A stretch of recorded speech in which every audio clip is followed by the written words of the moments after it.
Okay, people. About to get it ugly.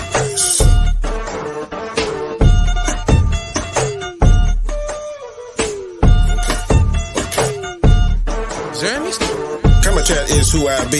Monday nights at 9, come see what people are talking about. Show is fire, it's got a lot of clout. Critiquing movies is what I do.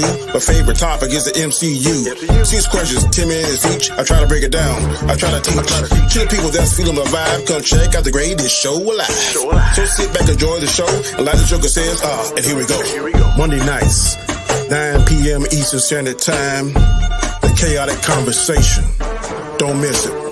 Do not miss it. Peace.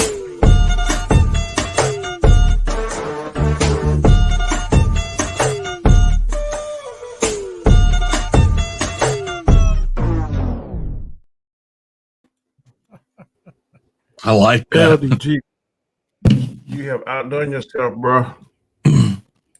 Good. Thank you very much. Thank you very, very much. Yes. Well, people, yes, it's very nice. Monday night, 9 p.m. Eastern Standard Time. I have the usual suspects in the house. We're missing the lady of the show, Maz Mama Bear. I'm sure she will join us later. Either she will join us next week. Either way, she's in our thoughts.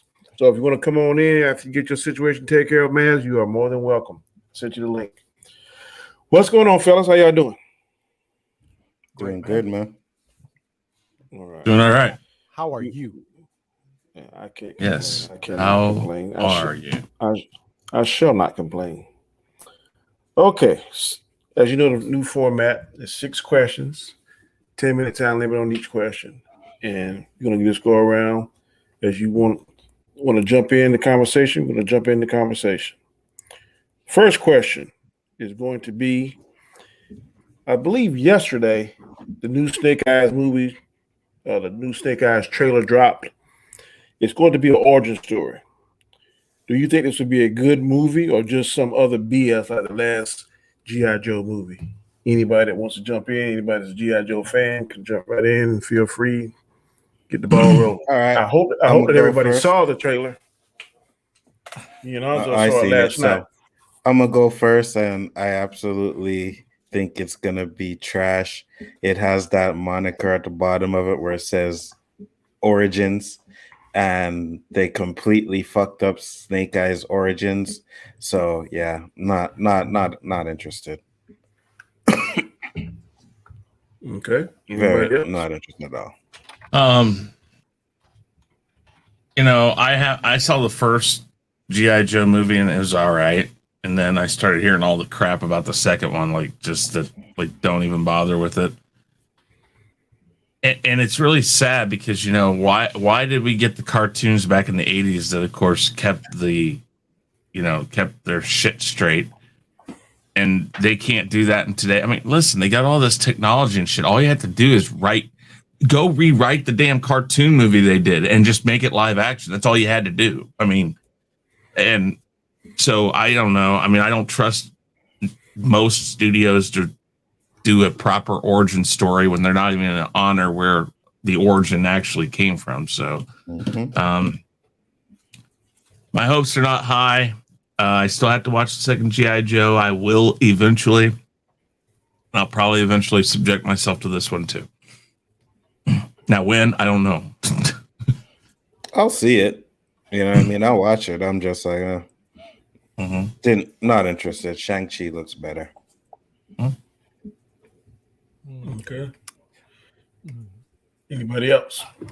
Well, I like what Anzo said. The fact I feel the same way because I've always been a G.I. Joe fan. And our expectations are at a certain level because of what we see in the cartoons and, like Chris said, the G.I. Joe movie, right? Mm-hmm. Why don't they just do it? Because I feel that they're trying to reinvent something. And by reinventing stuff, sometimes you shoot yourself in the foot. Mm-hmm. And if they're trying to get, new fans to this type of movie, I don't think it's going to work because their relaunch of their new generation cartoon didn't do well. The relaunching of their toys didn't do well. So I think they're approaching this all wrong because if they want to really put people in the seats, they have to bring back the kids that breathed and lived this growing up, right? Well, that's. Go ahead. Finish. No, finish. No, and what I'm going back to what Anzo said, that Shang-Chi is going to be better. For me, I feel the same way. Why? Because it's something new, something we have no expectations. The bar is not set. So for this type of movie, the bar is set, and I agree 100%. I don't know. I'm going to go into it, watch it, because I always was a G.I. Joe fan, right? And I'm talking about the small figures, not the big ones. And take it as it comes and see. But I'm going to have to not remember not disassociate myself with my childhood in order to possibly enjoy it. What I was going to say really quick, though, is like what he said, or like Geiscar said, is that when it came to Transformers, when it comes to all this stuff that comes from our era, we're the target audience, not new kids, not kids today, because the kids will go if mom or dad, depending on the property, if they want to go. And then they'll go, and if dad enjoys it, dad talks it up, and kids then kind of find their own niche in it. If we like the property, and this is where Star Wars went wrong. Star Wars tried to get a new generation of people in, and you don't get a new generation of people into something by trying to reinvent the wheel. You get it from getting the diehards to go and see it and say, "Oh my God, this was excellent. Take the kids, go see it. It's great." They kept, we saw Han, Leia, and Luke all together again. That's what you want. You want to go after the people that it was originally designed for, the people that George Lucas did the prequels for. That's who you're going for. That's how you get the new people in. And then none of these properties are doing that. They're trying to say, let's get the new kids in. Let's get the kids now. Let's get these people in. No, that's not where your money's at. And then they wonder why we get pissed off about it. They completely forget about the original fans, the ones who used to buy the toys, used to sit down and watch the cartoons every single day. And they're just like, no, you know what? We're going to do it for a new generation. And they fuck it up. But I remember running home after school. I think it was G.I. Joe, Transformers, or the other way around. And then Transformers, then G.I. Joe. Then He-Man after. So, yeah. I agree. Terrence, you been quiet? Can you guys hear me? Yep. Yeah, we can hear you. Okay. Yeah, I saw the trailer for it. I'm excited to see it because of the martial arts and the action. When I was a kid, I seen a little bit of G.I. Joe, but I never took to it. The two characters that stood out to me were Snake Eyes and Storm Shadow because they're ninjas. And I have a martial arts background. I grew up around martial arts cinema. So they were the only two that stuck out to me. And I saw the other two G.I. Joe movies. Some of it was entertaining, mostly the stuff with Snake Eyes and Storm Shadow. But to me, those movies were terrible.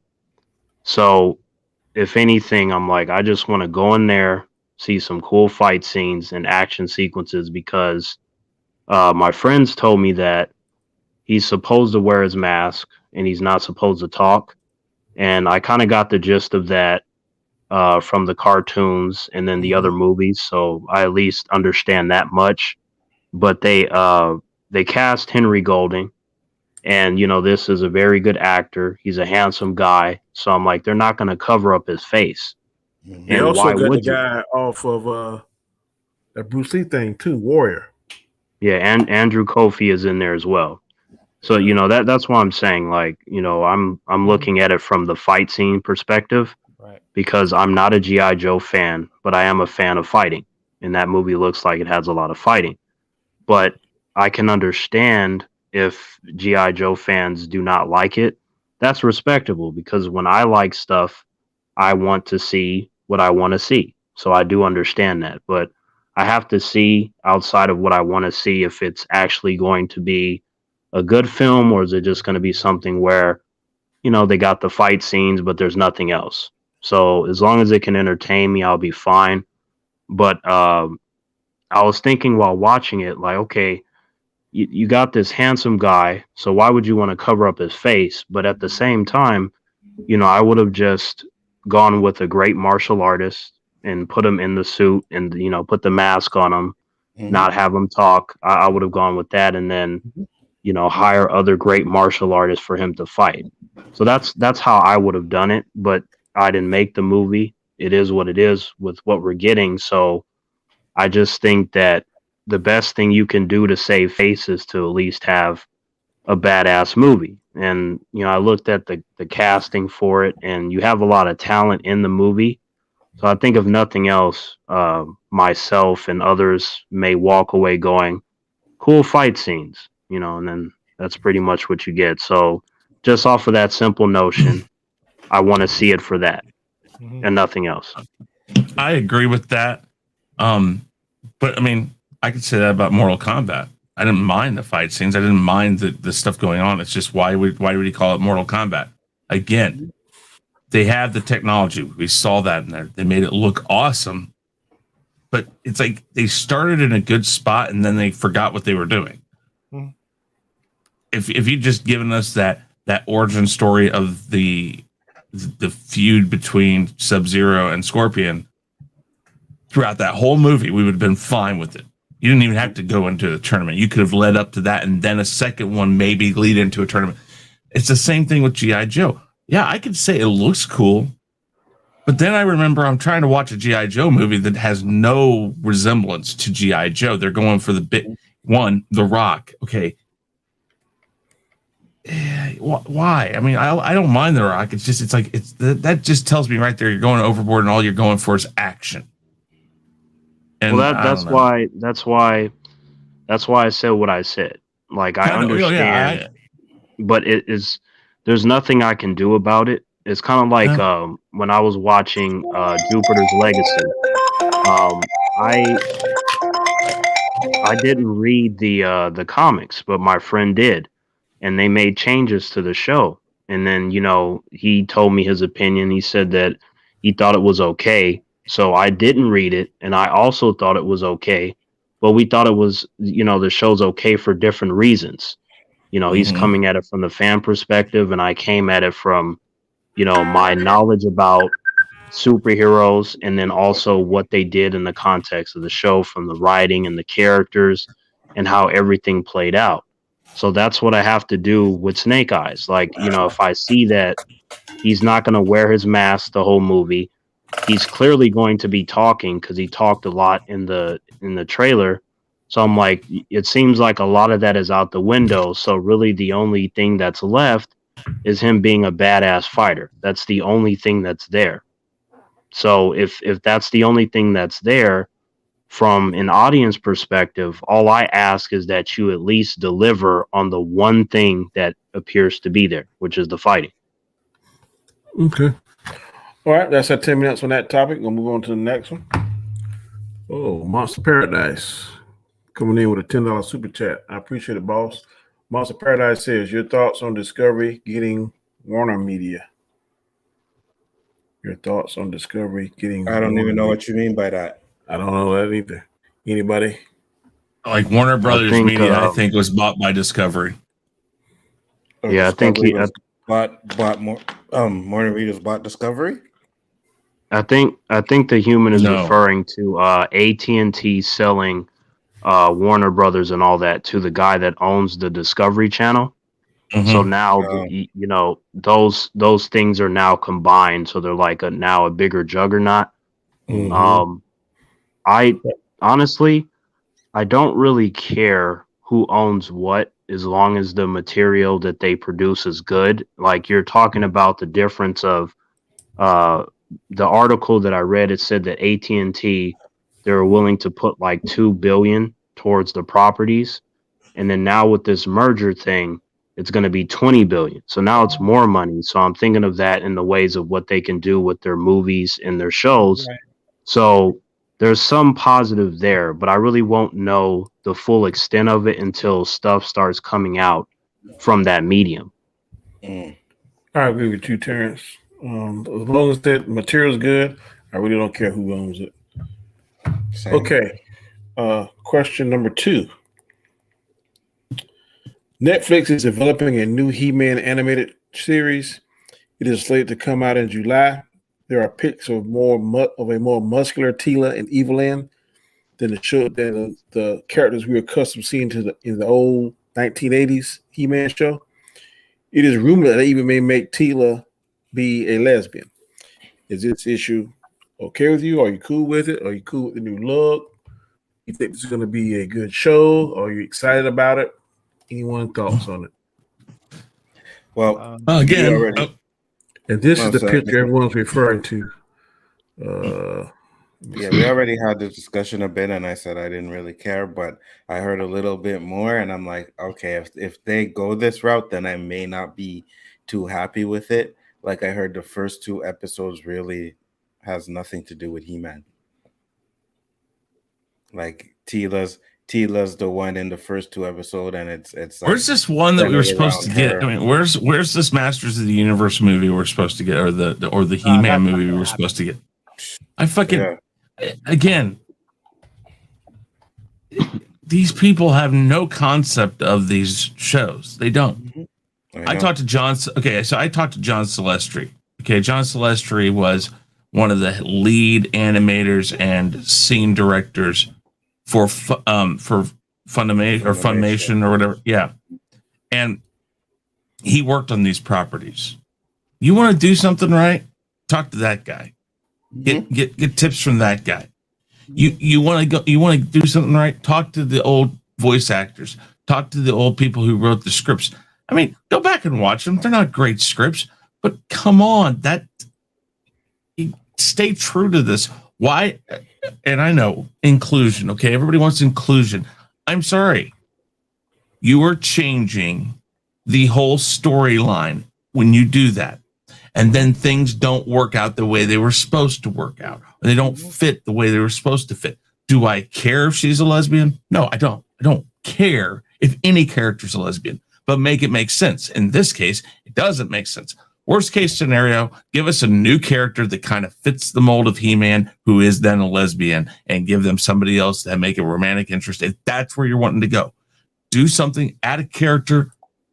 We'll either buy it or we won't. But if you keep the characters we know the way they are supposed to be, that's what we care about. It's not about the new stuff or changing. I mean, it has a feel somewhat like the old. It has like a washed out color scheme.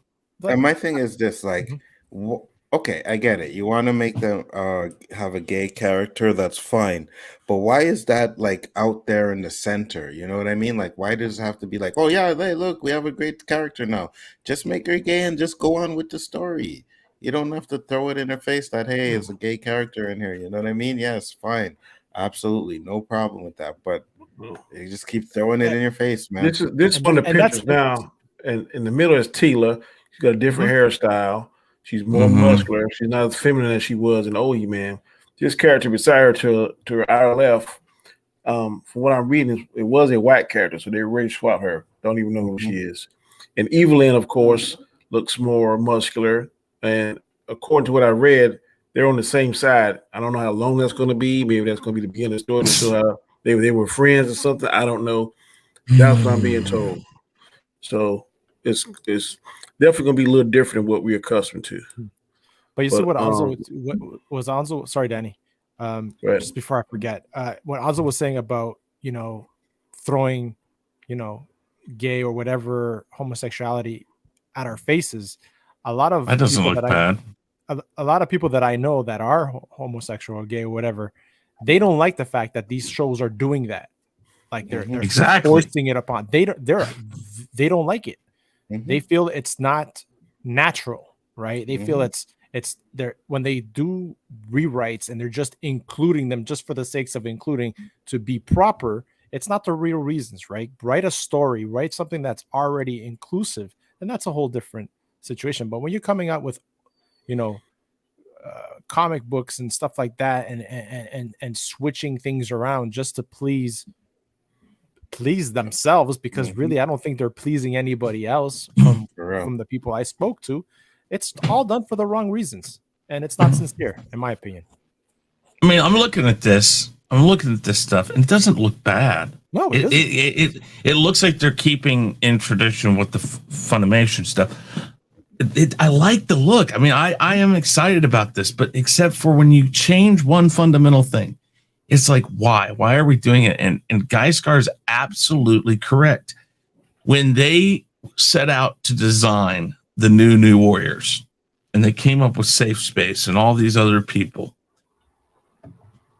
they're forcing people to identify with things. They're like, oh, here's a character for those of you who identify as non-binary. Here's a character for you people who are considered overweight or whatever. I mean, whatever they're trying to, they try to tailor these new characters to people.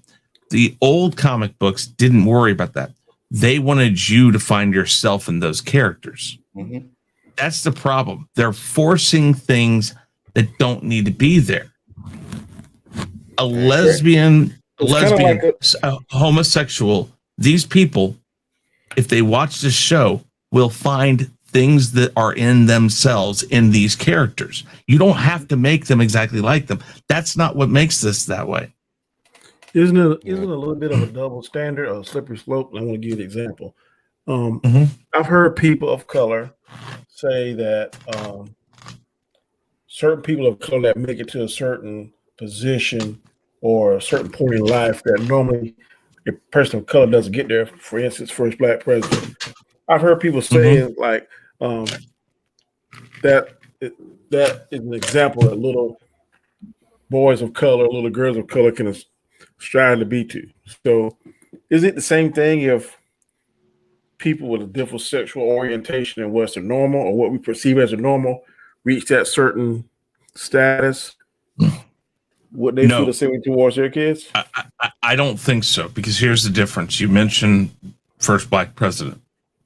Okay. We saw him climb in the ranks. We saw him work for that. He got there. He won an election. There's a progress there. He was not made the president of the United States. It's not like, here's the election, forget about the election, we're putting Barack Obama in. Boom, here you go, done. That wasn't like that. That's what we're doing. When we put a character in and we say they are lesbian, look at this, done. It's immediately like that. Now, am I against perhaps showing the coming to realization of who you are? If you make a character this way immediately, I take issue with that. If you want to try if you can do this with a good writer, take an established character and maybe show a journey to that decision, maybe. But if they're saying it right now, that means they've already decided. There's the problem. Mm-hmm. And I think I don't mind a journey that way. They shouldn't even have to say it. That's the thing. It's like, let the story come out and exactly. That's the thing. I have no issue with a person's sexual orientation, their gender identity, a person's color, creed, race, whatever. Mm-hmm. That is not an issue. But in cartoons and in movies, we want to see the journey. We want to understand a character. We don't want you to tell us right up front, this is your character. That's what makes it intriguing. And I think that's what they don't get. They're like, we have to make the diversity. No, diversity does not happen because you snap your fingers and it happens. How long did it take for us to get a black president? Over 250 years, I think it was. I don't know. I have to go check it out. Go 230, whatever. It's a stupid amount of time. Mm-hmm. But when it happened, that's why black children look to that man and goes like, I could do that someday. It wasn't because he was just put there. It was because the journey was in front of our eyes. No, but it's and that's the important thing. In some aspects, it might be worse because you can't hide your color, but some people had to hide their sexual orientation. And they shouldn't have to. They shouldn't have to, I agree. But in some parts of society, they had to hide that because if it was found out, they would automatically be ostracized. Yeah. So all I'm saying, if you are a part of that community, in the same way blacks want to see Some blacks want to see themselves on the big screen. I'm sure people in other categories may want to see themselves on the big screen. I don't know. I'm just assuming that. You're not wrong, but where the new Warriors failed, was it was a bald middle-aged white man who was writing the stories. If your writers aren't those people who understand what they're writing about, there's where your problem is. So that's why Geisker said a lot of people who identify the ways that they're trying to make characters for, they don't like it because they don't. The people who are writing this stuff don't understand it. And again, I mean, and I don't know how to fix it. I couldn't tell you. That's why I'm not there, because I'm not saying I'd do any better. I'm just saying that I understand where people are coming from when they say it has to feel natural. Yes. And if it doesn't feel natural, then I don't. I'm sorry, and I've talked way too much on it. So I'll be right back. I got to go upstairs. Somebody's ringing the doorbell. All right. That topic, 10 minutes is over. We're going to the next topic. Wait. So, no, I was letting everybody do their thing before you got to jump in, bro, because we're only doing 10 minutes of topic. But go ahead. I'm not a fan of He-Man at all. I never gravitated towards him. I watched the Masters of the Universe movie with my uncle because it had Dolph Lundgren in it. But I'm not a fan, so I don't care about the show. But I will say that I think that there is a lot of silliness in Hollywood when it comes to any of this stuff that they're doing, whether it's the gender swapping, the race swapping, the tokenization. You don't have to do these things. You don't have, and there seems to be a problem when women being sexy is considered a negative. You know, they got to make them, overly tall, and now they have to be more muscular and all these things. Like, they have to actually look badass to be badass. And as someone that has actually trained with a lot of badass women, most of them are not really, really tall or really, really muscular. They don't look like that. Some of them do, but most of them don't. So I feel like a lot of this inclusion stuff and changing this and changing that, you're supposed to put characters and stories first. Any great creator will tell you that. The rest of that comes after that. It has to come when you tell your story.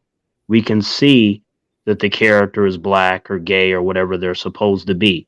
You do not have to paste it in the main article, black, gay, this, that. You don't have to do that. We're not stupid. So I think that's a problem. So I'm not sure how He-Man fans will respond to it overall, but I mean, I hope they enjoy it, even though I'm not interested. So you're not going to watch it? No, I'm not. Okay. Question number 3. The Bad Batch has started out of the gate really slow.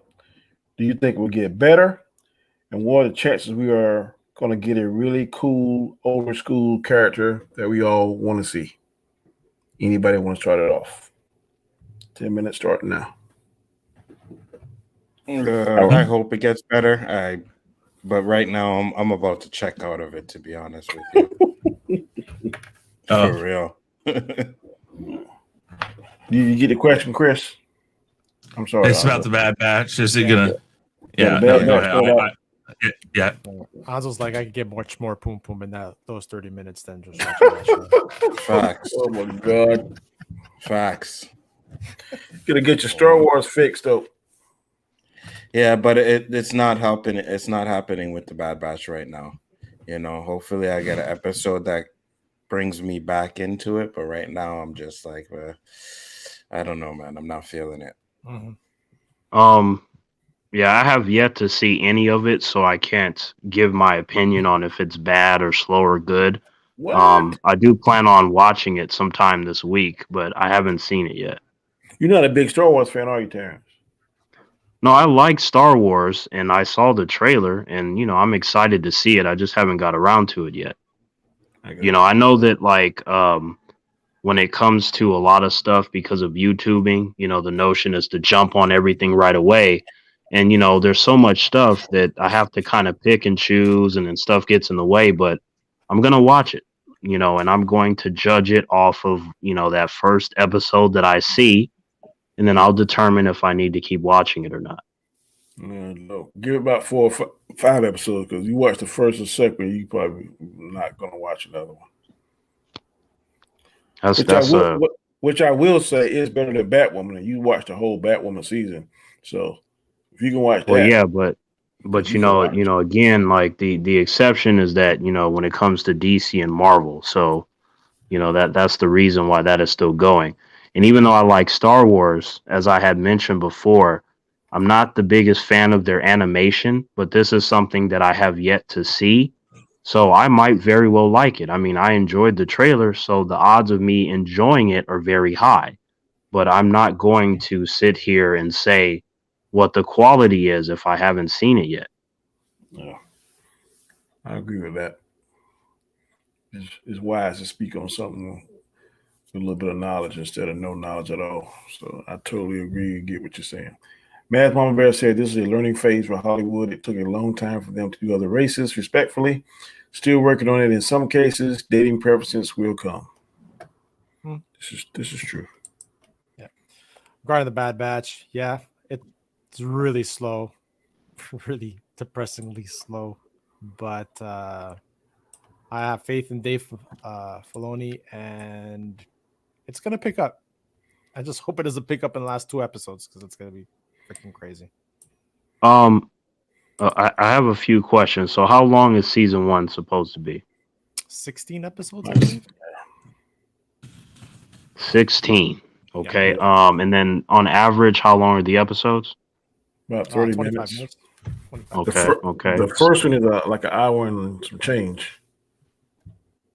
Okay. Now, when I keep hearing this whole it's slow, right? So when you say that, do you mean like there's no action or the characters are boring or there's nothing important happening? Like, what do you mean?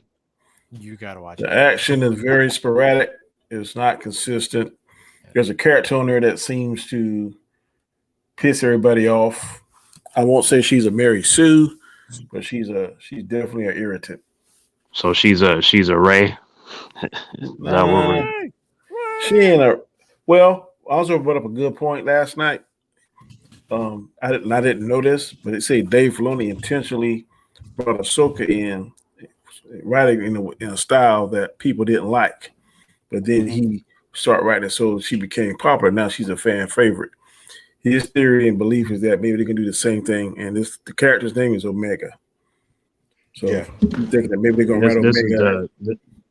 so this is the female character that a lot of individuals are having issues with at the moment. Yes. Mm-hmm. Okay. I mean, I love badass women, but it does have to She's a make girl. She's not a sense. woman. Like she's a Oh, child. she's a Yeah, little child. child. Okay, okay. Mhm. Well, I mean, even then, like if there's a a badass little girl, that's cool too. But to me, I feel like whether it's a girl or it's a woman, it needs to make sense. Like, and she being a Mary Sue or whatever, I feel like I'll have to see the context to see if she irritates me or not. But when that tends to happen, I'm kind of like, it's either going to be like I'm indifferent, or depending on the execution, I might actually greatly dislike it. But I mean, we'll see. I mean, I would prefer to enjoy the show, so hopefully I don't like watch the first hour and 30 minutes and be like, hopefully I don't have that reaction. Oh, you will. Yeah, it's kind of gotta pick your poison, bro. It's a pick your poison thing. Any more comments on this question? If not, we will go to the fourth question. Go ahead, Chris. Sorry. I was just gonna say, I mean, I hope it picks up. I'm not totally out yet on it, but there's issues with it. I mean, but then again, I know that, like you guys said, Ahsoka at the beginning, when I saw her in Clone Wars, I was like, oh, what are they doing? Hopefully it's like that. Yeah, I Mhm. hope so too. Is that little girl, is she from Star Wars lore, or did they just make her up for the show? Made her I up. believe they made up from the show. Okay. She's not in anything that I've ever seen. Yeah, me neither. Okay. Alrighty. On to the topic. We got a little extra time, so we can talk a little bit longer. What if the show What If has been confirmed by the MCU to come out in August? It will run 10 episodes. It will also be using current MCU movies as source material. Which MCU movies would you like to see source material from and what would you like to see done in the What If series? So all the past ones we saw since Iron Man to the last one to Endgame, they're going to use that as source material. So which movie out of that plethora of movies would you like to see the What If take from Hulk. and do something different? The Hulk. Okay. Hulk. I don't know what they would do. You know what? Oh shoot, who's his girlfriend in that, or the girl? Betty. What, Betty Ross?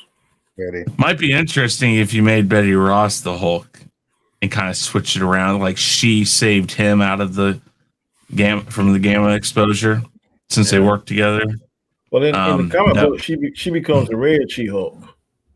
Yeah, but I don't think that's what they're doing in the their series, because that's But that's why I say if that's not their direction with the She-Hulk, I would I'd say just see that, because these are just supposed to be one-offs, what ifs, and why not? No, I mean, not anymore. Oh no. Yeah, now they're going to be called Guardians of the Multiverse, right? So they're taking different like chapters from the movies, and then they're going to be going around the multiverse in the, so it's going to be more than one season, and it's Black Widow, Killmonger, T'Challa, but he's at Star-Lord. But what I mean is the stories are still supposed to be one-offs, not that this is a one season done, just each individual story. No, not anymore. Everything's connected now. Okay. Yeah, okay. Yeah. It's going to be like an Avengers from like a multiverse type of thing. But still something to do with the Hulk. We haven't gotten a ton of the Hulk, and I agree. by himself or herself or whatever you do. We need more Hulk. And the more I read up on it, it's like the rights to the Hulk are kind of in question, because I guess I'm reading that Marvel's trying to say that because Universal hasn't really done anything with it.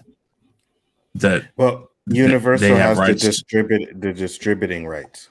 So Marvel can do whatever they want. Marvel can make Hulk movies, but it would have to be distributed by Universal. And that's right. Okay. Yeah. So, go ahead, Terrence. I would like to see all of them, but I don't know if they're gonna do that. So I kind of just packed it down to 4. Iron Man 1. Like if they were to do something where Tony actually died in that cave in Afghanistan, that'd be interesting to see what would happen with that. Or Thor Ragnarok, where they actually do the real Ragnarok storyline, where Thor is responsible for killing the Asgardians because he killed the ones who sit above in shadow, and then have him trapped in the void. And then what would happen to all those other Marvel heroes without him being around to fight Thanos and show up and all those sorts of things? I think the outcomes would be very different without him in the equation, especially since he had some of the highlights in those big battles. And then like Marvel's The Avengers, the first one, seeing the T'Chari actually invade Earth longer, and then having killed multiple members of the Avengers, just to kind of see how that would thwart their plans, and would that allow other heroes to come in a lot sooner, and what would happen just on that particular level. I kind of thought of that and thought that'd be interesting to explore. And then Black Panther, having Killmonger actually kill T'Challa, and then him actually maintaining the throne without being interrupted, and seeing him carry out his plans of getting revenge on the colonizers and I guess all the different bad white people of the world. I feel like that would be a very aggressive take, and it would be interesting to see how they do that. So those are the ones I kind of thought of really quickly, but I mean, I'm open to all of them in all sorts of scenarios, honestly. I feel you. I would say, what if it was the X-Men that appeared at the end of Endgame to help out the Avengers? Yeah, that would be sick. I wouldn't. I wouldn't mind that. Yeah. Yeah. That's the only thing. No, that wouldn't work out.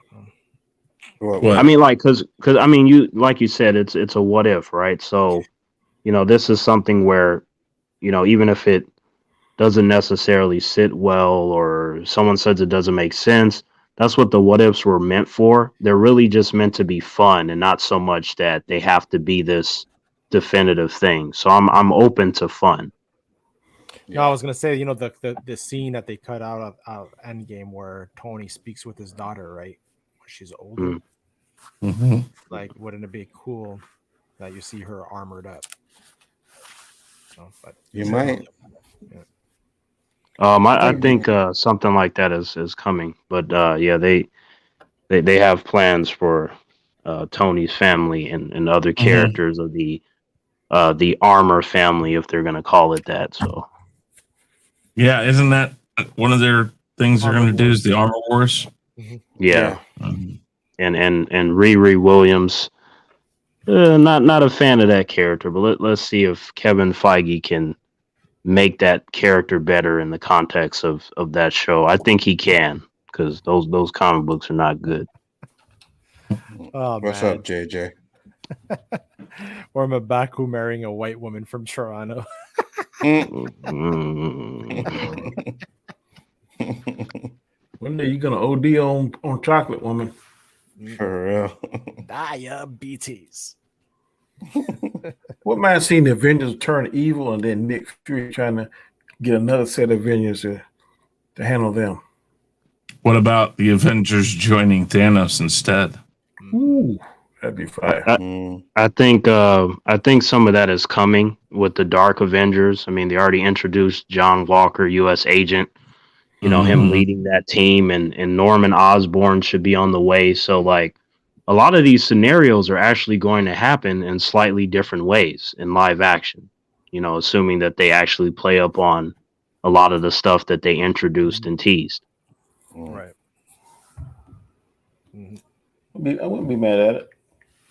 Nope. I hope this new direction is going to be better than what this thing. I was going to say the direction they're going now. I don't Me know too. if I'm afraid of it.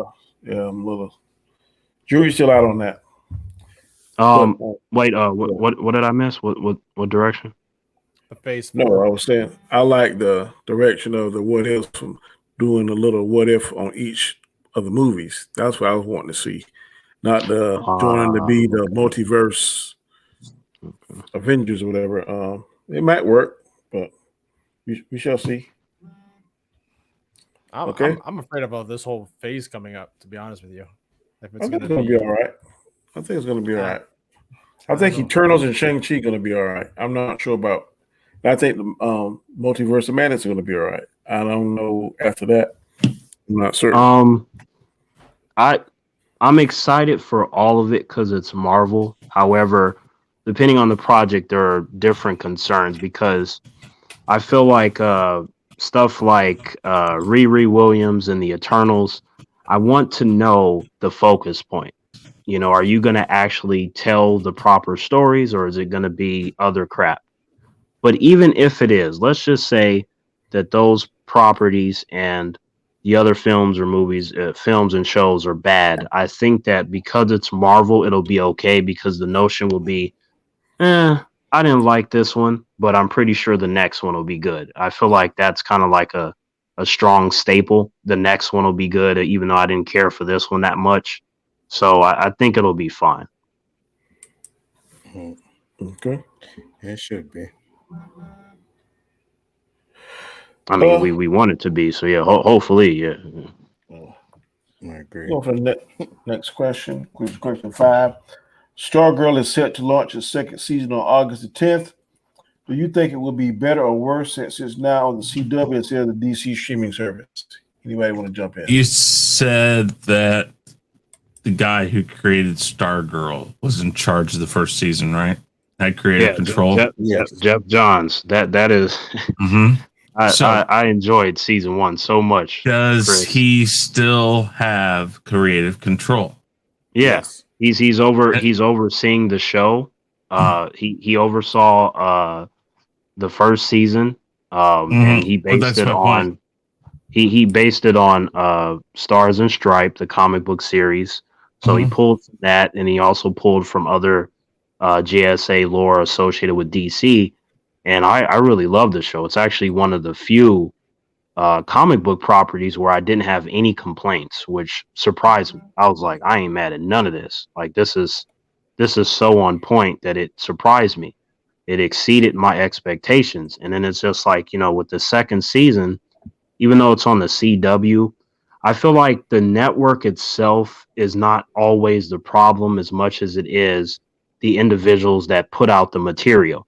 Now, that network is often associated with a lot of cringy SJW bullshit, but at the same time, you have examples of shows where it's good, like Supernatural.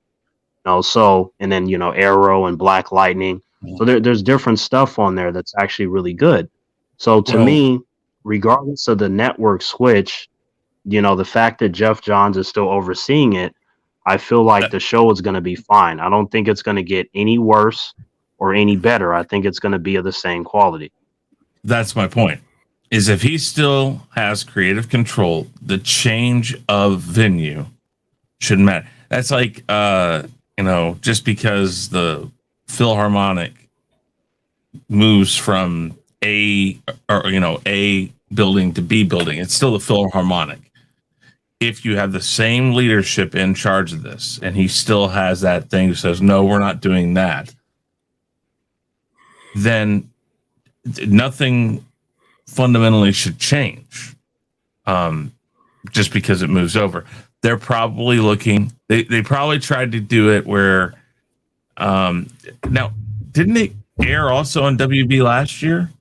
Well, I know it was on both, it's wasn't it? it started on the DC streaming service, and then a few days later, it would air on the CW, Okay, but it was yeah, slightly shorter in length, right? So, like, to me, there's a difference between putting Stargirl there versus trying to do something like Doom Patrol or Mm-hmm. Titans, where the characters are Mm-hmm. getting their necks snapped and there's all this Mm-hmm. sexual stuff and high drugs and stuff.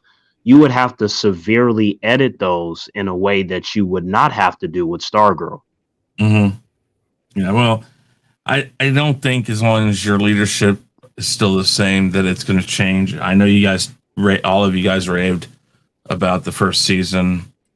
I have DC streaming and I got the CW app, so I might go and check it out. So, Oh, DC streaming is now DC Infinite. It's comics yeah. only, right? So you want to go to Oh, okay. HBO Max.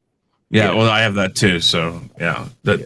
So, but I think that I guess I'd put it the way of, even if Disney owned Star Wars, if George Lucas was still in charge of it, I don't think it would matter then. I think he would still be on par with what he was before. It's the fact that you got rid of George Lucas and didn't listen to him. That's why we have a problem. Mhm. I agree. I agree. I mean, well, I'm, I feel like it can be. Stargirl. Go ahead. Wait, go ahead. Terrence. No, I I'm was just saying gonna I'm say. definitely ready to see Stargirl. Okay, you go ahead. Go ahead. No, sorry, Danny. No, I was just gonna say that I think it's a case by case basis because I feel like I'll go into it once we get to the other topic. It will hold more weight there, but I do think it depends because sometimes the creators of stuff can make bad decisions too that could turn out to not really work well. I mean, we've seen that before. Yeah, I'm a little scared that it's going to CW because there's already 3 CW shows that's being canceled. Arrowverse, which I think was the most popular, ran its course. Supergirl's run its course this season, and Black Lightning. So I don't know. If CW, I don't see how Legends of Tomorrow is still on there. I don't think they're as good a show as Black Lightning and Supergirl, based on what I've seen in the past. I know this season of Black Lightning is fire, in my opinion. I don't see how it didn't get another season, and Legends did, and Batwoman got another season. I don't see how. And I know Supergirl and Black Lightning are better than Batwoman. So I'm not sure what the method is. I don't know. Not sure who's green light and what. Because I would definitely want to see those numbers, because there's no way those numbers that show is doing better than those two shows. You know what's interesting, Danny, is that because Stargirl had already got renewed for another season 3, before season 2 even came out. So the rate at which Greg Berlanti is able to greenlight these shows, I think that's what will help Stargirl. And because it's also, very unique in its field as well. You have the female lead, and it's liked by males and females. Like it's doing something that a lot of the other properties have failed to do by and large. So that's important. So the fact that it's already got the third season before the second season, that means that Greg Berlanti and the network have a lot of faith in the show. So if that sort of mindset continues, we're looking at possibly 4, 5, 6 seasons of Stargirl. And if the quality keeps up, that's going to make someone like me happy. But, once you're looking at all this kind of stuff, whether it's me, you, or anyone else, you will have these different opinions. But I feel like what's going to end up happening is they'll look at the ratings, and then you couple that with if they have faith in the show. Because if they see the ratings are low and they also lose faith, then that's when it gets to act. And if they lose faith and the ratings are decent, then that can happen faster too. They're like, that's why they pulled the plug on Black Lightning, but you still have Batwoman going. I'm like, how the hell do you close off a show with a bunch of black superheroes and villains, but you keep Batwoman on? They got faith in Batwoman for some odd reason. That's why that happens. Hey, Chris. All right. So the guy who's greenlighting these series, you're glad that rate that he is makes you think that they have faith in this product. So what's the reason for greenlighting Batwoman constantly? That's what I'm saying. Like, they must have faith in that show, because when it comes to agenda in Hollywood, because they care about agenda more than anything else. That's always in all the articles, right? So because Batwoman is newer, and you have a black female lead with another black supporting character, there's actually multiple black supporting characters. So they're like, let's let this go. And then they're looking at it as Black Lightning has run its course, and they're like, the ratings have dropped, so it's not as new. So let's give it the axe. This has to be their way of thinking, because that's the only thing that makes sense. But has Batwoman's ratings gone anywhere but down? No, it's been plummeting. Like the ratings for Batwoman is laughable, but the commercials always make it seem like it's the hottest thing on CW, which is not true. If it keeps going down, they're going to go through China. I mean, it's got nowhere else to go. It's on the other side of the earth by now. I mean, right. That bothers me with these shows. I tried to give these shows a chance, and I just can't bring myself to do it most of the time. Mostly because it's like, why don't we put a little more effort behind them? I mean, they're not all of them are bad, but like then I watched Batwoman, and I wanted to like it so bad because it looked good originally. It looked like, ooh, they've got some ideas, and then they threw in bad lines, bad stories, and then I look at this and I'm like, if they're just greenlighting shit, and my thought is are they putting Stargirl on Warner Brothers or on the CW, hoping perhaps that it continues to gain the viewership, its ratings go up, and then they can just axe Batwoman and say, here you go, we've given you another woman in here. I don't know. I question everything that they do right now. I question everything that has to do with live action DC. I do as well, but it's like there's a pattern there. There's a lot of DC shows. Stargirl is not part of the Arrowverse yet, but with Jay Garrick Flash coming in, even though that's, I guess, supposed to be a different one, they're trying to open the doors to where that could be definitively part of the Arrowverse in a more specific way. So there's opportunities, but I'm like, with as many Arrowverse shows that exist, we can talk about how this one's gone, this one's leaving, but there's so many coming out of the pipe work that the Arrowverse seems like it's going to be around for a while. Like we got Superman and Lois, that's already been renewed for another season. Same thing with Flash. Same thing with Legends of Tomorrow. Stargirl is coming on there, right? And then it got renewed, and then that might get incorporated. So it seems like the Arrowverse is doing well enough, despite shows like Supergirl and Batwoman more often than not doing a lot of things that are distasteful, but it's part of that engine that keeps getting greenlit no matter what. Okay. All right. Final question of the night. Question number 6. Matrix 4 is scheduled to come out this year. Lawrence Fishburne is not listed on the final cast and crew list. How will the Matrix do without Morpheus? Will it be better? Will it be good? Are they gonna write him off as dying, or what do you think? I've heard, and again, I'll go back to what I've heard, and we'll find out that Lawrence Fishburne isn't playing Morpheus. Someone else is. They're playing. They're going to have a younger Morpheus in this. Yes, that is correct. So I don't know how that's going to work. I have a feeling perhaps this is going to be set. This might be what makes him so certain that he's going to find the one. Perhaps we're going to see the moment when he's told by the Oracle that he'll find the one, and that Neo and Trinity have to somehow help it happen. I don't know. Again, I have to understand where this movie's even coming from, because for all intent and purposes, Neo and Trinity are dead. So how are they even going to write that back in here? Is this before? Is this after? Is this something we didn't see? I don't know. I think there's a lot more questions than Morpheus in this. So that's the thing, is I question a lot more than just Lawrence Fishburne not being in this. I agree.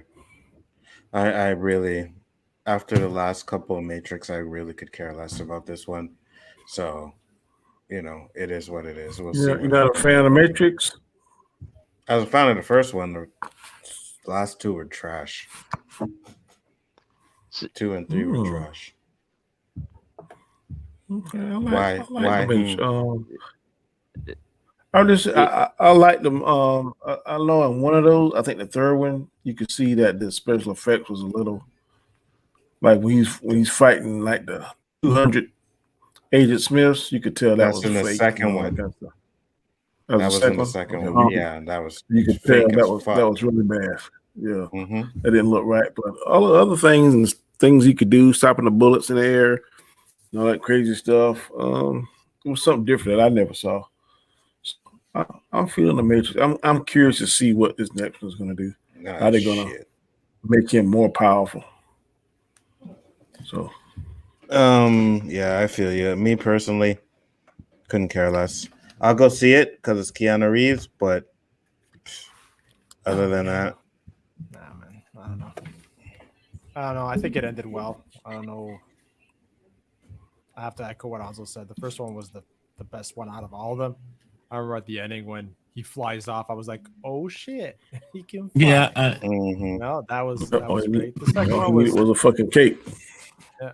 The second one was like, it's not as good as the first one, but I still liked it. Third one, I was like, all right, they're closing it up. You can tell, like, it was a question of budgetary, and yeah, I think he even had to, pay for the third one, if I'm not mistaken. Keanu actually dished out money for the third one. I don't know. I don't think so. Ask LDG. Yeah, LDG knows everything inside and outside of that movie. Those first two made crazy money, so I don't think so.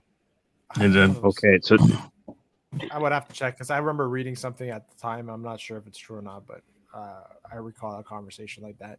But yeah, I don't know about the fourth one. I don't know how he's gonna come back, or they're gonna reboot him, or whatever. I don't know. I have no idea how they're gonna do that. So I'll watch it definitely because I liked. I don't say they're gonna make Morpheus younger and make Neo younger. That's what I'm trying to say is I don't really get what they're doing or how they're doing this. Is this like some digital? Okay, so the way I understood it, and again, LDG is going to tell me I totally got this wrong. I know he is that Neo is more program and a part of the Matrix than he is human. He is an anomaly within the Matrix, and that anomaly, every however many years they said, is due to be recycled.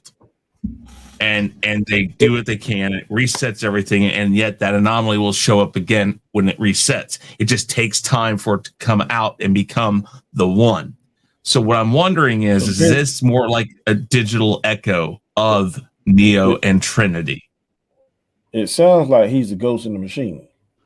That's what I mean. It's a digital echo of who he was, or this person. Okay, let me say this because I have to tackle this from many different angles very quickly. So, first, I'm a fan of Lawrence Fishburne. I really like him. I think he's a good actor. Unfortunately, I do not care about The Matrix 4 because I didn't like the third movie.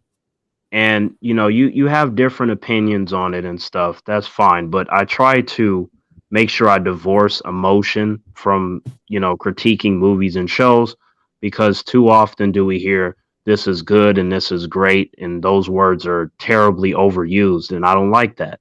So when it comes to the first movie, I thought it was a masterpiece, one of the best movies I've ever seen.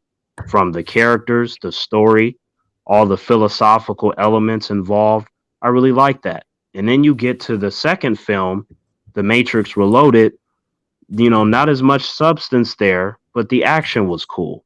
And then you get to the third movie where most of that is gone. I like the end fight scene between Agent Smith and Neo, but the rest of that movie was, to me, a product of you are just keeping this going because of the name. In fact, most franchises are like that. They do away with substance and they take advantage of the familiarity of the brand. And I don't like when that happens, because that's when we get either mediocre material or shit, or it doesn't compare to the first two films or the first one. I don't like when that happens. But I know So to people me, that would say the third one does compare and that they think it's good. yeah, definitely. Again, humans have their opinions, but I feel like a lot of that, at least from what I've talked to, it stems from their emotional bias to the brand, and they just say it's good by default. And I can tell when I talk to them, and that's not good. I don't think that's fair. They are entitled to their viewpoint. It could be neither right nor wrong, but I feel like when depending on who you're talking to, when there's a habit of this is good, this is good, this is great, this is great, I cease to trust their viewpoint. So to me, I noticed that I think it's Lana Wachowski. So one of the Wachowskis, because they identify as women now. There's one Wachowski there. So there's not both of them. I'm like, okay, that's a little odd, but I would rather have one Wachowski than no Wachowskis. So maybe when a trailer comes out, I can get excited for it, but at the moment I'm not. So I think that it's possible for you to be better than the third movie, and then maybe you can find some action sequences that you can do that's better than Trinity and the Keymaker on the freeway, Morbius fighting one of the agents on top of the truck, and the freeway sequences and the twins and all that. Good luck with surpassing that sort of action, because I don't think it's going to be on the level of the first movie in terms of storytelling. I don't see that happening. So you have a chance to beat out the last two, but we shall see. But unfortunately, I'm just not excited about it. Just hearing about it, as much as I like the Wachowskis and Keanu Reeves and stuff, I just don't care at the moment. That's the sad truth. Okay. Anybody else got any closing remarks?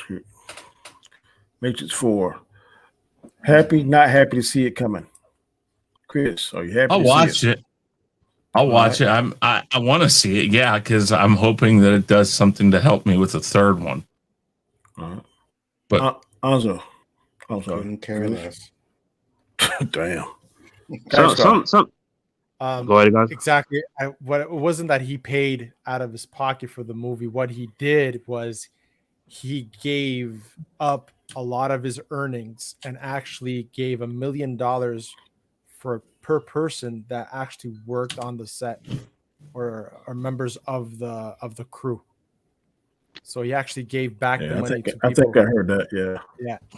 I That's heard that. that's in line of what Keanu Reeves is as a person. I mean, he's incredibly kind. You know, like he is Canadian. like he is surprisingly kind. Like for a celebrity, I'm like, this dude is so nice. Like you know what else Canadians are? Modest. I mean, just listen to how guys are just he's Canadian. You know what I like.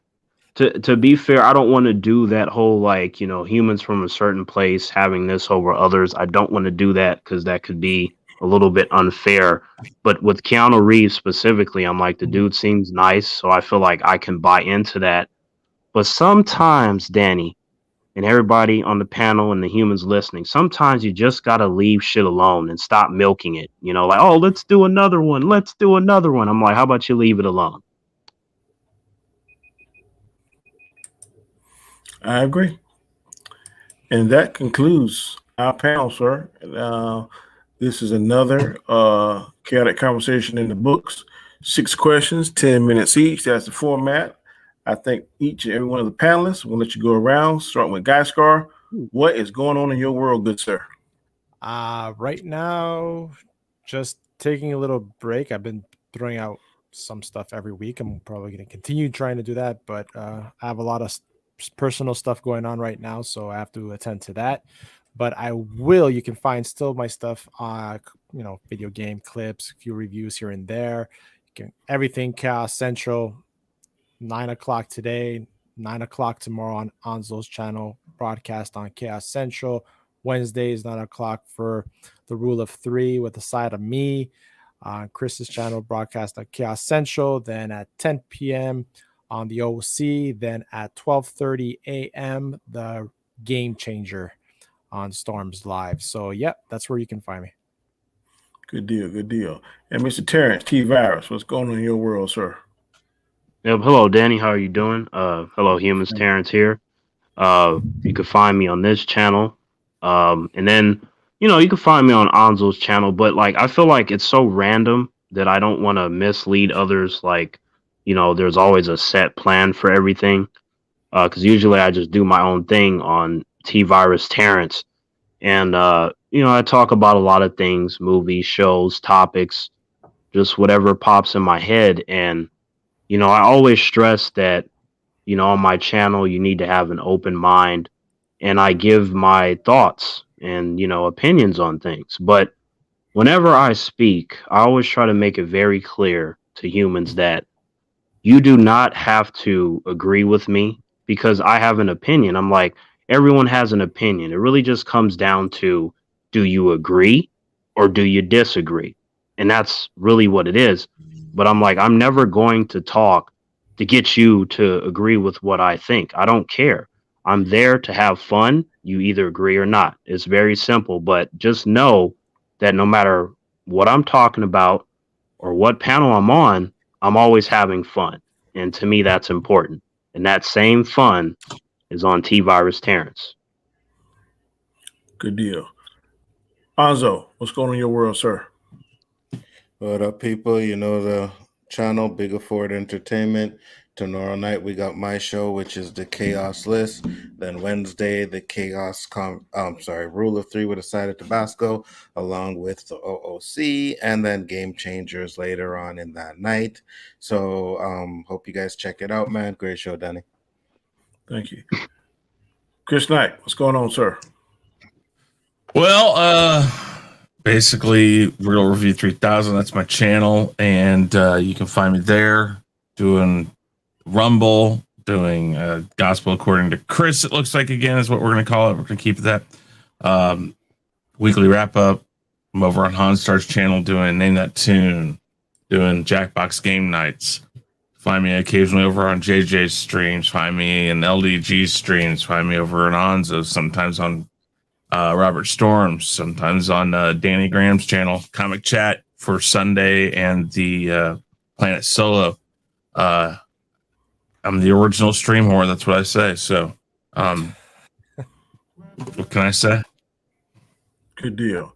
90209. Thank you for the 99-cent super sticker. Appreciate it, bro. Also, you had a super chat before that. $1.99 super chat. What is your guys' top 3 Wayne's Brothers movies? I can only think of 2 off the top of my head, and that would be I'm Gonna Get You Sucker and Major Payne. I really can't think of a third one now. I guess Money Can't. What is it? What's one Money? So I'm trying to understand. Mo Money? Is that like more? No problems. No, No Money, Yeah, No Problems. Mo Money is the one with Damon Money. and Wayans. I think yeah. Casey Dash. Like, and there's another one, yeah. Yeah. It's like, Which one are you thinking about? I'm thinking about there's that three, one. three Mine, Wayne mine, Brother is, movies. Oh, mine is Mo Money, I'm Gonna Get You Sucker, and Major Payne. Ew. I wonder if the human means like it has to be them together or just a movie that includes like one of the members of the family. Because One of the members of the family is how I'm taking it. okay, so don't be a menace to South Central while drinking your juice in the hood. Major Payne was goofy, but it was very entertaining. So I guess I could put that there. I like Mo Money as well. Like, I feel like I like most of their movies, so you can really interchange them. All right, I'm gonna go with Mo Money. I'm gonna go with Scary Movie, and of course, I'm going with Blank Man. You knew that was going to happen. Guy Scar. I would say White Chicks, Slow Down, Dirty Shame, and Don't Be a Menace to Society while drinking the juice. I forgot about Shane. I'm gonna have to put Shane in my top 3. All right, Chris. Shame, Juice, and Mo Money. Juice? Don't drink. No. Yeah. Don't be a menace. Drinking your juice in the hood. Okay, there you go. The whole. You say Major Payne is goofy. Ain't no goofy than that shit. I didn't even watch that shit. Goofier than what movie? The one with 15, 20 words in the damn title. You didn't watch that movie, Danny? Hell no, I don't want to watch Oh, it. Don't Be a Menace. Missing, bro. I do know what I'm missing. Shit. No, you I don't. mean, No, you I don't. guess you have to break it down differently, Danny, because Major Payne it has its goofiness because of the main character and the military and stuff. I'm like, come on, you have that, right? And then Don't Be a Menace is a parody of a lot of hood movies, so it's different in terms of the approach. Yeah, during that time, Man, that beginning scene, man, where the dude gets shot, boom, woman comes out, she starts screaming, my son, and then she looks down, that's not my fucking son. Gets so it's fucking hilarious. a whole lot of classic moments. And Bernie Mac's scene, like when I first saw that shit, that had me crying, laughing on the ground. Scary Movie's a good one too, man. I meant absolutely, yeah. Not, but gonna jump to another stream. But I appreciate the panelists, Maz. Sorry you couldn't be here, but we appreciate you. Saw you in the chat.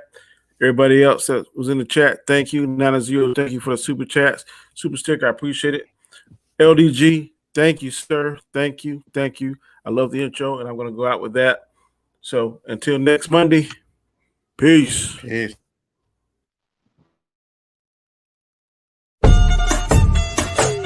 Okay, people. About to get it ugly.